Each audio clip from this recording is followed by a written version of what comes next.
నమస్తే, welcome to LRT news. నేను కళ్యాణి. వార్తల్లో ముందుగా హెడ్లైన్స్. చందుర్తి రైతు వేదిక వద్ద విధుల్లోనే నిద్రలోకి జారుకున్న కానిస్టేబుల్. వేములవాడ రాజన్న సేవలో ప్రముఖ గాయని వరం. ఇల్లంతకుంట ప్రాథమిక ఆరోగ్య కేంద్రాన్ని ఆకస్మికంగా తనిఖీ చేసిన కలెక్టర్ సందీప్ కుమార్ ఝా. ప్రధానమంత్రి మోదీ జన్మదిన వేడుకలకు వేములవాడ బీజేపీ భారీ సన్నాహాలు.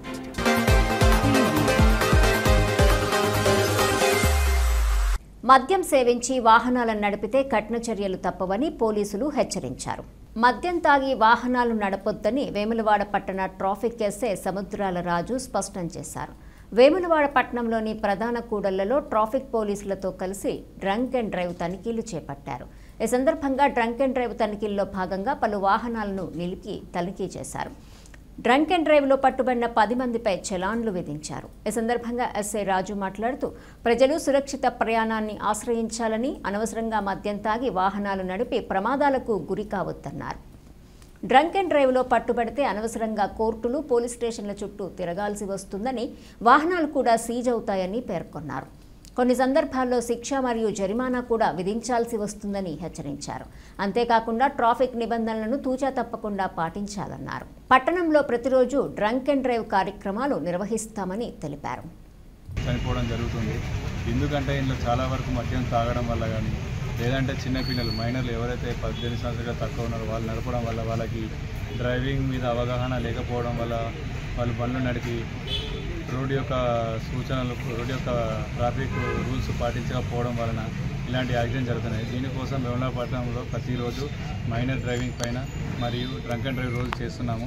ఈ గత 2 నెలలలో ఒక 500 మందిని పట్టుకోవడం జరిగింది. అందులో అందరికీ కోర్టులో హాజరుపరచడం జరిగింది. హాజరుపరిస్తే చాలా వరకు అందరికి ఫైన్లు, ముఖ్యంగా ఎవరైతే ఒకటో, రెండోసారి, మూడోసారి దొరికి ఉన్నారో వాళ్ళకు జైలు శిక్షలు కూడా విధించడం జరిగింది.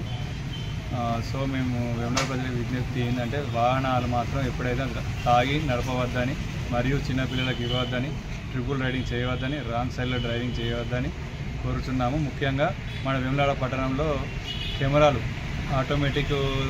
అవి ఆటోమేటిక్గా క్యాప్చర్ చేస్తాయి. మీ ఒక వెహికల్ని హెల్మెట్ లేకపోయినా, ట్రిపుల్ రైడింగ్ లేనా, రాంగ్ రూట్లో వచ్చినా ఆటోమేటిక్గా క్యాప్చర్ చేసి చలానా అనేది జనరేట్ జరుగుతుంది.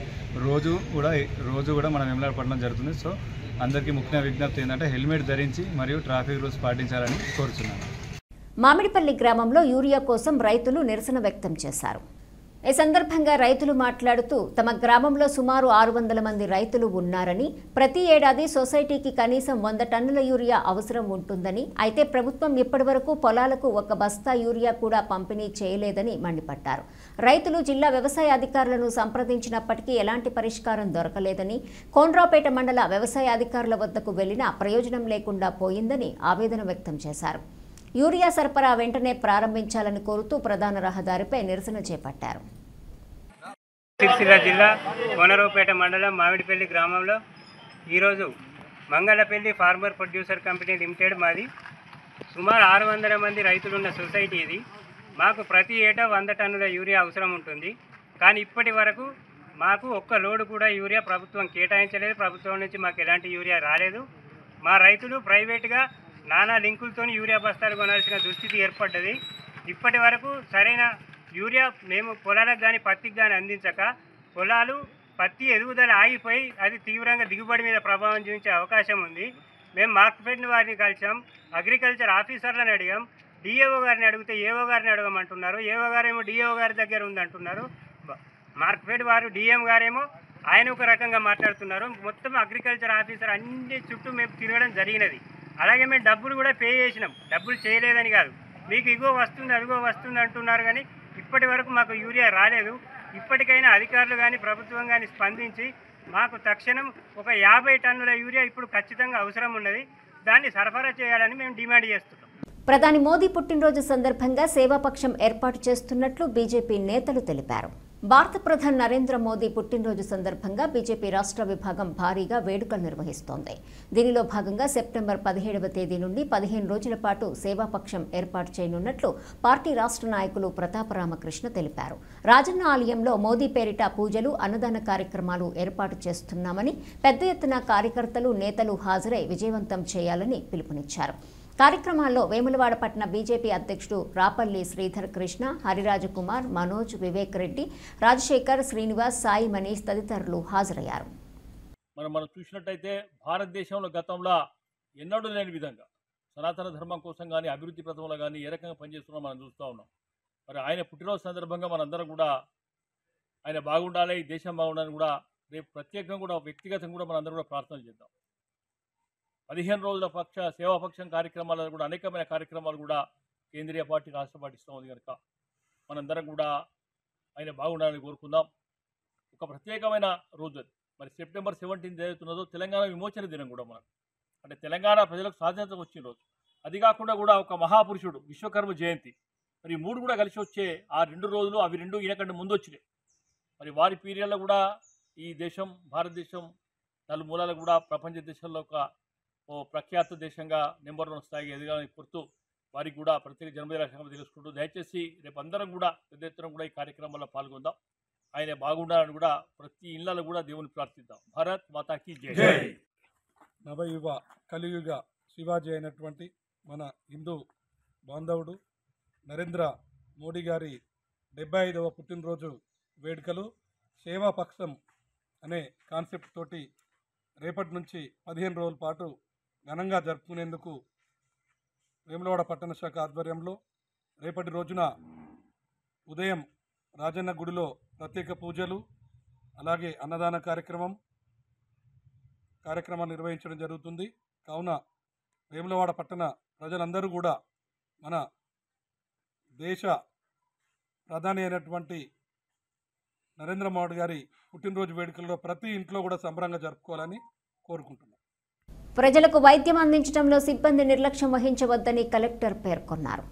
రాజన్న సిరిసిల్ల జిల్లా ఇల్లంతకుంట మండలం పెద్దలింగాపూర్ భద్రత ఆరోగ్య కేంద్రంతో పాటు పాఠశాలలను జిల్లా కలెక్టర్ సందీప్ కుమార్ ఝా మంగళవారం రోజున ఆకస్మికంగా తనిఖీ చేశారు. ఈ సందర్భంగా ఆయన మాట్లాడుతూ ప్రభుత్వ ఆసుపత్రికి వైద్యం కోసం వచ్చే రోగులకు మెరుగైన సేవలు అందించాలని, విధుల పట్ల నిర్లక్ష్యం వహించరాదని సూచించారు. అన్ని వార్డులను పరిశీలించి సిబ్బంది పనితీరుపై ఆరా తీయటమే కాకుండా రిజిస్టర్లు, ఫార్మసీ వివరాలు అడిగి తెలుసుకున్నారు. అనంతరం జిల్లా పరిషత్ ఉన్నత పాఠశాలలో పరిశీలించిన కలెక్టర్ గ్యాస్ స్టవ్ పైన వంట చేయాలని, విద్యార్థులకు ప్రాణమైన బోధన అందించాలని చెప్పారు. నర్సింగపూర్ పాఠశాలలో ఘనంగా హిందీ దివస్ కార్యక్రమం ఏర్పాటు చేశారు. జిల్లా పరిషత్ ఉన్నత పాఠశాల నర్సింగపూర్లో హిందీ దివాస్ ఘనంగా నిర్వహించారు. హిందీ దివస్ సందర్భంగా విద్యార్థులకు వ్యాసరచన, ఉపన్యాస పోటీలు, డ్రాయింగ్, మోడల్ మేకింగ్ మరియు క్విజ్ పోటీలు నిర్వహించి గెలుపొందిన విద్యార్థులకు బహుమతులు ప్రదానం చేశారు.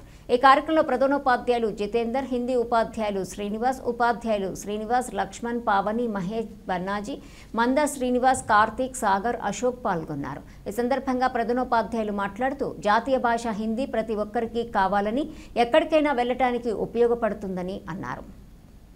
సెప్టెంబర్ 17 తెలంగాణ విమోచన దినోత్సవం అధికారికంగా నిర్వహించాలని బీజేపీ నాయకులు వికాస్ రావు డిమాండ్ చేశారు. తెలంగాణ రాష్ట్రానికి నిజాం నిరంకుశ పరిపాలన నుండి సెప్టెంబర్ 17వ తేదీన విముక్తి లభించిందని, ఇదే తెలంగాణకు అసలైన స్వాతంత్ర దినోత్సవం అని భారతీయ జనతా పార్టీ నాయకులు పాల్గొన్నారు.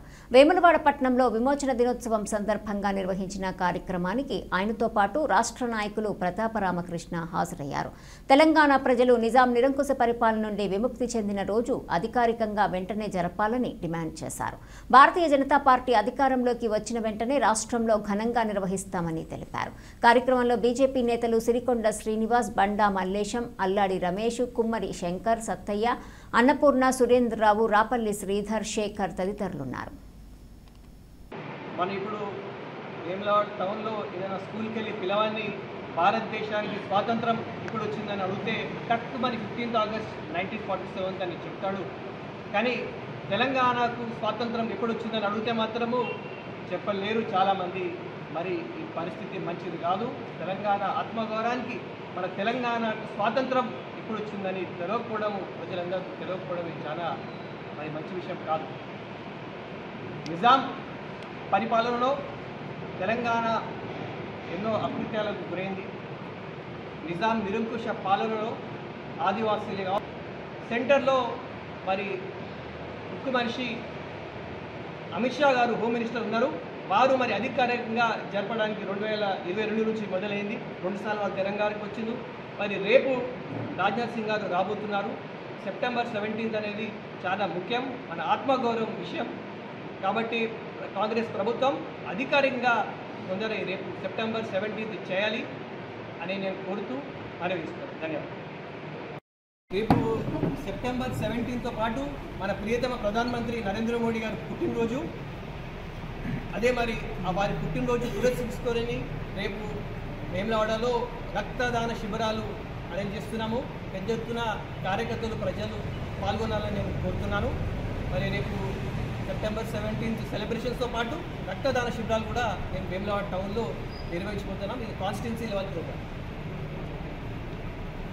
వేములవాడ రాజన్న సేవలో ప్రముఖ సింగర్ వరం పూజలు చేపట్టారు. వేములవాడ శ్రీ రాజరాజేశ్వర స్వామివారిని ప్రముఖ తెలుగు గాయని వరం మంగళవారం దర్శించుకొని ప్రత్యేక పూజలు నిర్వహించారు.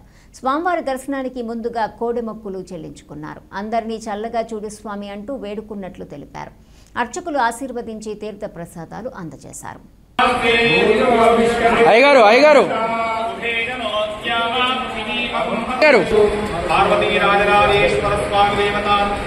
అందరికీ నమస్కారం. నేను మీ సింగర్ వరం. ఈరోజు నేను వేములవాడలో శ్రీ రాజరాజేశ్వర స్వామి దర్శనం చేసుకోవడం జరిగింది. డెవలప్మెంట్ ఇస్తున్నారని తెలిసింది. సో ఇంకా 1-2 years మళ్ళీ గుడికి రావడం అంత కష్టంగా ఉండిద్దేమో అని నేను ముందుగానే వచ్చాను. అది చాలా చాలా సంతోషంగా ఉంది. అండ్ ఇక్కడ డెవలప్మెంట్ అంతా చూస్తుంటే చాలా ముచ్చటేస్తుంది. మన ఎమ్మెల్యే గారు ఆది శ్రీనివాస్ గారు చాలా మంచి డెవలప్మెంట్ చేస్తున్నారు. ఇంత మంచి కార్యక్రమం చేయడం నాకు చాలా చాలా హ్యాపీగా ఉంది. అండ్ ఎంతో మంది భక్తులు వెయిట్ చేస్తూ ఉంటారు. సో తొందరగా ఈ పనులన్నీ కంప్లీట్ అయిపోయి అందరు రావాలని కోరుకుంటున్నా. So thank you so much. And Vemulawada దర్శనం అనేది నిజంగా నాకు చాలా, ఒకసారి వచ్చాను ఇంతకు ముందు, దాని తర్వాత నాకు చాలా మంచిగా అనిపించింది. మళ్ళీ మళ్ళీ రావాలని కోరుకుంటున్నా. సో డెవలప్మెంట్కి వెళ్ళిన తర్వాత కష్టమైద్దని మళ్ళీ వచ్చాను. Thank you. సామాన్యులకు సమాచార హక్కు చట్టం వరంగా మారిందని ఆర్టీఐ అధికారులు పేర్కొన్నారు. జిల్లా కలెక్టరేట్ కార్యాలయంలో జరిగిన సమాచార హక్కు అవగాహన సమావేశానికి రాష్ట్ర ప్రధాన సమాచార కమిషనర్ చంద్రశేఖర్ రెడ్డితో పాటు జిల్లా కలెక్టర్ సందీప్ కుమార్ ఝా హాజరయ్యారు. సమాజంలోని ప్రతి వ్యక్తికి సమాచారం తెలుసుకునే హక్కు ఉందని, ప్రజా సమాచార అధికారి సంపూర్ణ అవగాహన కలిగి ఉండాలని పేర్కొన్నారు. దీన్ని అమలు చేయటం విషయంలో బాధ్యతగా వ్యవహరించాలని అన్నారు. ఇప్పటికీ 17,000 కేసులు పెండింగ్లో ఉన్నాయని, వెంటనే వాటిని పరిష్కరించాలని, నిర్లక్ష్యం వీడి పరిష్కారం కోసం ఆలోచించాలని అన్నారు. జిల్లాను ఎందుకు స్పెసిఫిక్గా ఎంచుకోవడం జరిగిందంటే రిలేషన్షిప్స్లో మనం సర్వీస్ రిజిస్టర్ అనేది మెయింటైన్ చేస్తాం. దాంట్లో and timely response, strengthen service delivery and reduce grievances. Honorable Chief Information Commissioner and members, thank you for your leadership. We assure full cooperation in today's program and in implementing your guidance in letter and spirit, sir. Together, let us make transparency a daily habit of governance in our district. Welcome and thank you, sir. మరి ప్రభుత్వ సొమ్మును ఖర్చు పెడుతున్నటువంటి organisations మళ్ళా మొదటికి వెళ్తుంది. హమారా పైసా హమారా హిస్సా. So దాన్ని పారదర్శకత తీసుకురావాలి, ట్రాన్స్పరెన్సీ తీసుకురావాలనే ఉద్దేశంతో పెట్టినటువంటి చట్టం. సో ఇందులో భాగంగా మరి ఇన్ఫర్మేషన్ అంటే ఏంటి అంటే దాంట్లో మళ్ళా including High Court, they have PAO. Including Supreme Court, they have PAO, who has to answer to the public. Public office lo unnatuvanti information, everything belongs to public, not you and me. It belongs to public, so whenever they ask for it, it should be shared. Rajanna Sircilla జిల్లా కేంద్రంలో BJP జిల్లా అధ్యక్షుడు Reddaboina Gopi media సమావేశం నిర్వహించారు.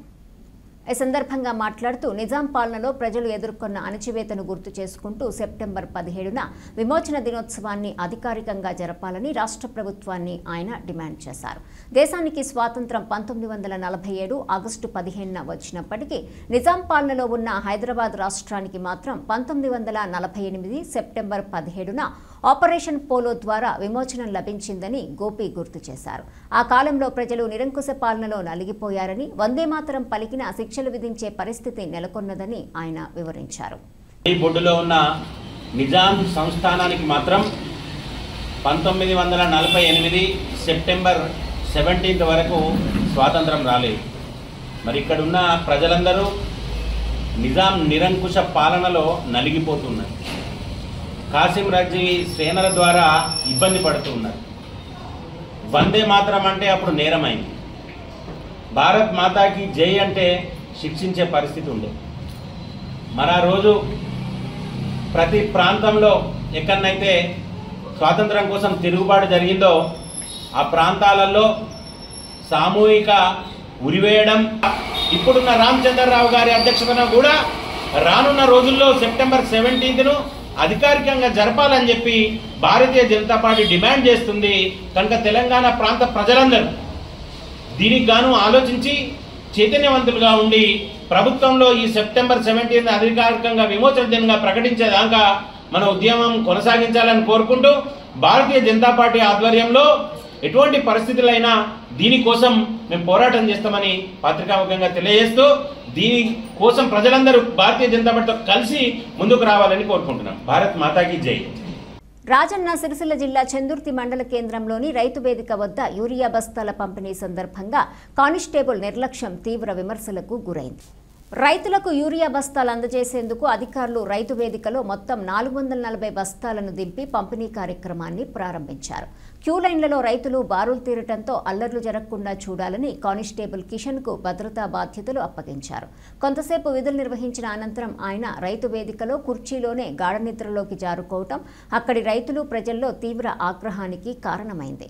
Urea కోసం గంటల తరబడి క్యూలో నిలబడ్డ రైతులు అధికారుల నిర్లక్ష్యంపై అసంతృప్తి వ్యక్తం చేశారు.